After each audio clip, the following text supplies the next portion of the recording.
ஜன்மத்தில் இருப்பவர்கள் உடல் பலத்திலும் அறிவு பலத்திலும் உச்சத்தில் இருப்பார்கள்.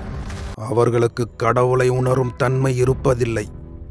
இறைவனை தேடுவதில் கிடைக்கும் இன்பத்தை இயற்கை அவர்களுக்கு கொடுப்பதில்லை. இறைவனை தேடுபவர்களை முட்டாள்களாக கருதுவார்கள், ஆதாரம் கேட்பார்கள். மனிதர்களின் இயக்கத்திற்கான புரோகிராம் இறைவனால் எழுதப்பட்டது என்பதை தனது கடைசி ஜன்மத்தில் அறிவார்கள்.